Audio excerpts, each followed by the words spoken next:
বন্ধুরা, আজকে আমি তোমাদেরকে দেখাবো তোমরা তোমাদের ফোনে গুগল কিবোর্ড কিভাবে সেটআপ করবে।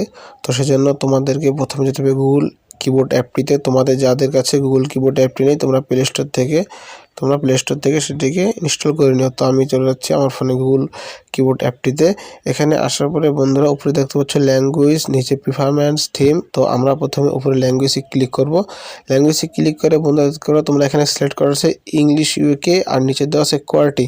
তো বন্ধুরা তোমরা এখন এখানে অ্যাড কিবোর্ডে ক্লিক করবে। অ্যাড কিবোর্ডে ক্লিক করার পর বন্ধুরা নিচে দেখতে পাচ্ছ অনেকগুলো ল্যাঙ্গুয়েজ শো করছে। তো তোমরা যেহেতু একটি কিবোর্ড ব্যবহার করতে গেলে আমাদের বাংলাদেশ দুইটারই প্রয়োজন হয়, তো তোমরা এখান থেকে বাংলাদেশ সিলেক্ট করে নেবে। এরপর উপরে দেখবে বাংলা, নিচে দেখতে পাচ্ছ বন্ধুরা ডান। তো আমি ডানের উপরে ক্লিক করলাম। ডানের উপরে ক্লিক করার পরে বন্ধুরা আমার কিন্তু এটি সেট আপ হয়ে গেছে। তো এখন আমি এখান থেকে বের হয়ে যাব। বেড়ে যাওয়ার পর বন্ধুরা তোমরা একটু এই জিনিসটি খেয়াল করে দেখবে যে এখানে English UK QWERTY Bangladesh Bangla এই জিনিসটি কি ঠিক আছে কি না। তো বন্ধুরা এটি ঠিক থাকলে তোমরা বুঝতে পারবে যে তোমাদের ল্যাঙ্গুয়েজ সেটআপ ঠিক মতন হয়েছে। এখন দেখতে পাচ্ছ নিজের প্রিফারেন্স। বন্ধুরা প্রিফারেন্সে এসে তোমরা এখানে সাউন্ড প্রেস এগুলো বাড়াতে পারবে। এখানে সাউন্ড অন প্রেস আছে, লং প্রেস অফ সাইম্বল, ভাইব্রেট করতে মন চাইলে ভাইব্রেট করতে পারে বন্ধুরা।